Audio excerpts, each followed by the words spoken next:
자, 오늘도 암호화폐 관련된 소식들을 들고 인사를 드려보고 있는 크립토 마토입니다. 가장 먼저 알아봐야 될 소식, 바로 연준의 FOMC 미팅에 관한 것인데요. 연준 총재 제롬 파월은 다음과 같이 밝혔습니다. 연준이 이번 달 말부터 테이퍼링을 시작할 건데, 일단 매달 150억 달러씩 매입 규모를 축소할 것이고 필요시에 그 속도를 조정할 예정이다라고 이야기를 했는데요. 그러면서 덧붙이기를 테이퍼링 결정은 금리 인상 신호가 아니다. 금리 인상은 별도의 한층 더 엄격한 조건이 만족되어야 된다라고 이야기를 하니까 시장이 어떻게 합니까? 비웃어버립니다. 자, 테이퍼링을 한다라고 해서 양적 완화를 멈춘다거나 금리를 올리는 것이 아니기 때문에 비웃어버리면서 신고를 갱신하면서 쭉쭉 올라가고 있는 미국의 증시. 그 다음에 비트코인 같은 경우도 62,000달러 선을 방어를 해주면서 계속해서 거래가 진행되고 있고, 이더리움 같은 경우는 4,600달러, 그 외 알트코인들, 솔라나가 강하게 치고 올라오면서 에이다를 제끼는 그런 모습이 다시 한번 연출이 됩니다. 이어서 다른 알트코인들의 떡상들도 만만치가 않은데 IOTX를 필두로 해가지고 여러 코인들이 두 자리 숫자 이상의 상승률을 보여주고 있는 알트코인들에게 기분 좋은 하루가 이어지고 있습니다. 역시 비트코인이 횡보를 때려주니까 알트코인들이 달리고 있는 상황이 연출이 되고 있는데요. 자, 그와 동시에 많은 사람들이 이 비트코인 도미넌스가 여기서 반등할 것이라고 예측을 했었습니다. 이 보시다시피 좀 강력한 지지선이기도 하고 추세까지 맞물려 있기 때문에 여기서 반등하지 않겠느냐라고 예측을 했었는데 훅 밑으로 빠져버렸다라는 것이죠. 그러면서 많은 자금들이 알트코인들로 넘어오고 있는 상황입니다. 자, 역시 예측하는 것이 굉장히 어려운 암호화폐 시장이다라는 것을 다시 한번 깨닫게 되는 순간이라고 볼 수가 있겠는데, 비트코인 도미넌스가 다시 오르기 전까지 알트 시즌이 이어지게 되지 않을까라는 그런 기대감을 한번 또 가져봅니다. 자, 다시 연준 이야기로 돌아가가지고 바이든 대통령은 연준 의장 후임을 신속하게 발표할 것이다 라고 이야기를 했습니다. 현재 연준 의장인 제롬 파월의 임기는 내년 2월. 한때는 제롬 파월이 연임에 성공할 것이다 라는 예측이 돌기도 했었는데 아무래도 바뀔 것 같죠. 특히 제롬 파월 같은 경우는 연준 총재들의 내부자 주식 거래, 내부자 거래를 한 사람 중에 한 명으로 드러나게 되면서 그 위신이 많이 깎이게 되기도 했었습니다. 다음 연준 총재로 예상이 되고 있는 사람이 이 브레이나드라는 사람인데요. CBDC의 이제 열렬한 지지자라고 합니다. 그래서 이 사람이 연준 총재가 될 경우 이제 미국 달러 CBDC 개발에 박차가 가해질 것이다라는 예측들이 나오고 있습니다. 한 가지 재미난 것은 바이든 정부 들어서 가지고 이 중요 요직에 여성들이 자리를 잡는 것이 이제 눈에 띄게 두드러지고 있다는 것이죠. 이 재무장관도 여성이고 이번에 통화청장으로 임명될 사람도 여성이고, 그리고 연준 총재 자리도 여성이 자리를 잡게 되지 않을까라는 예상들이 돌고 있습니다. 자, 뭐 일만 잘하면은 상관이 없겠죠. 그리고 비트코인을 좀 미워하지 않았으면 좋겠습니다. 자, 다음으로 해서 뉴욕 시장이 이번에 선출이 됐는데 암호화폐 지지자가 뉴욕 시장으로 선출이 됐다라고 합니다. 그는 과거에서부터 비트코인을 지지하는 공개적인 입장을 표명함으로써 주목을 받기도 했었는데요. 최근에 그는 당선되고 나서 마이애미와 선의의 경쟁을 하는 사회가 되기를 원한다라고 밝히기도 했었습니다.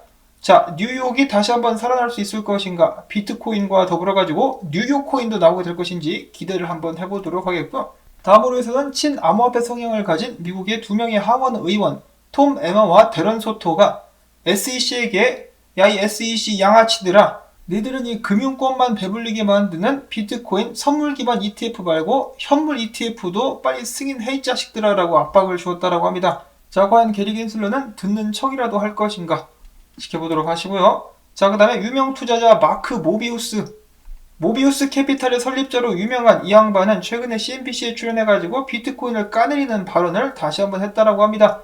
자, 비트코인 같은 경우는 폭탄 돌리기다. 일단 폭탄 돌리기가 끝나고 나면은 심각한 공경에 처하는 피해자들, 투자자들이 생길 수 있다.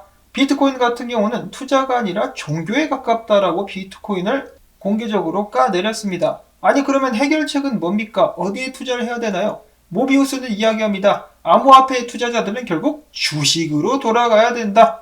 너나 많이 하세요, 주식. 여시나 까 잡쏴.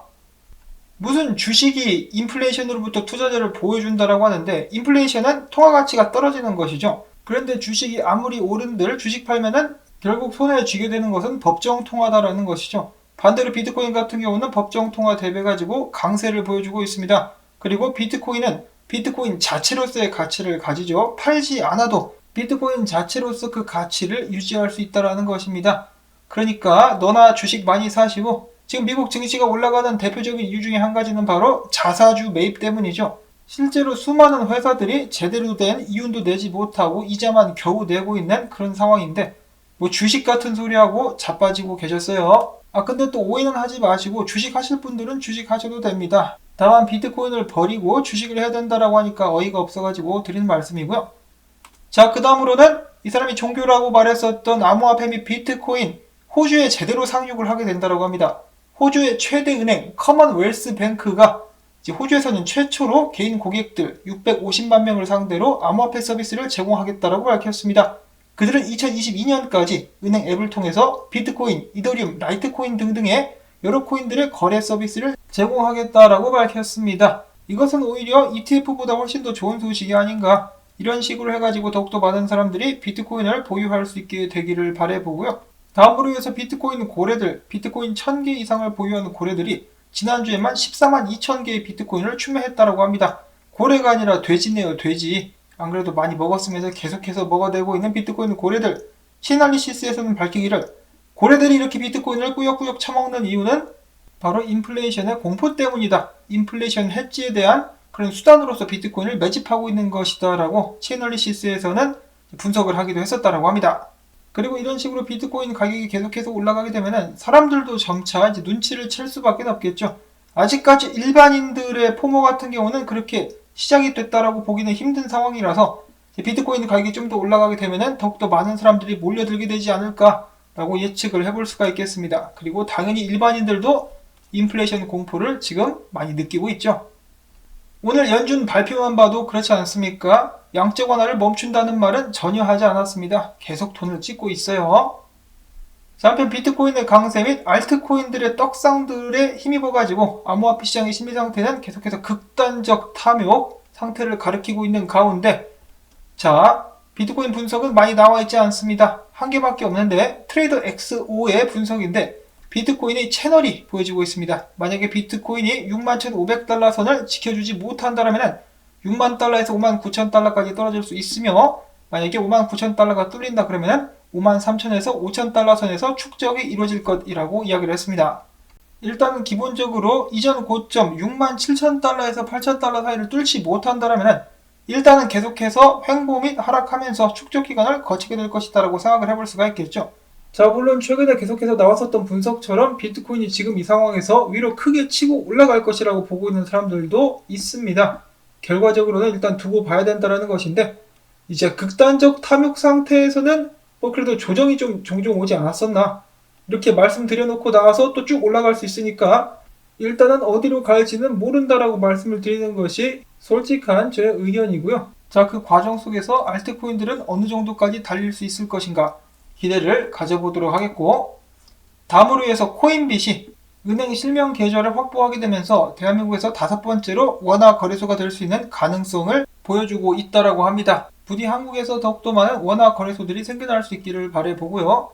다음으로는 이오스 재단의 CEO가 나름 좀 파급력이 있는 발언을 했다라고 합니다. 이오스는 끔찍한 투자이며 현재 이오스는 실패했다. 새로운 프로젝트 미래 방향 제시가 필요하다라고 이야기를 하는 것인데요. 이 모든 것은 바로 블록원 탓이다라고 이야기를 했습니다. 블록원 니네들이 모든 것을 망쳤다. 우리는 더 이상, 그러니까 이오스 재단은 더 이상 블록원에 의존하지 않으면서 새로운 프로젝트 및 미래 방향성을 제시해 나갈 것이다 라고 이야기를 하는 것입니다. 자, 에이다 같은 경우도 1, 2년 전쯤에 칼다노 재단에서 계속해서 좀 부정적인 사건 사고들이 생기자 이 찰스 호스킨슨이 나서가지고 다 뒤집어 엎은 다음에 지금 꽤 성공하고 있는 모습들이 보여지고 있는데, 이오스도 같은 방식으로 나아갈 수 있을 것인지 계속해서 지켜보도록 하겠고, 다음으로 해서 미국 청원 사이트에 아마존의 시바코인 결제 지원 청원에 대해서 17만 명이나 서명을 했다라고 합니다. 자, 아직 사실 비트코인도 결제 지원이 안 되는데 시바코인을 아마존이 받아줄 것인가? 다음으로는 저스틴 선, 한국의 팬분들이 많이 계시죠? 다가오는 4일, 그러니까 오늘이네요. 오늘 부산에 저스틴 선이 방문한다라고 합니다. NFT 행사에 참여를 하게 될 것인데 트론이 이번 행사를 후원하기도 하고 있다라고 하네요. 자, 저스틴 선 팬분들은 저스틴 선을 실물로 볼 수 있는 기회다라고 볼 수가 있겠습니다. 다음으로 해서 여러 분석가들이 지금 라이트코인에 또 주목을 해보고 있다라고 하는데요. 이 굉장히 라이트코인 차트가 좋다라고 많은 사람들이 이야기를 하고 있습니다. 사토시 차트가 특히 좋다라고 하는데, 라이트코인의 목표가는 300달러, 420달러, 600달러까지 이 분석가는 보고 있다라고 하고, 다른 분석가들은 뭐 1000불까지 보는 사람도 있고 그랬었죠. 자, 그 다음으로는 루나입니다. 트레이더 엑소 분석가가 이야기하기를 루나가 셀링크의 2020년도 떡상때 모습과 비슷하다라고 이야기를 해주면서 루나도 이제 2022년도 4분기에 크게 폭발하지 않겠느냐, 이런 식으로 치고 올라가지 않겠느냐라는 기대감을 보여주었다라고 합니다. 자, 솔라나에 이어서 포카닷에 이어서 루나까지 전고를 갱신하고 계속해서 달릴 수 있을 것인지 기대를 한번 해보도록 하시면서 오늘 영상은 여기서 또 마무리를 짓도록 하겠습니다. 나온 정보들이 여러분들께 도움이 되셨다면 토마토 채널 지원하기 광고 영상 재생을 통해서 여러분들께 부탁을 드리면서 저는 다음에 새로운 소식 가지고 인사를 또 드리도록 하겠습니다.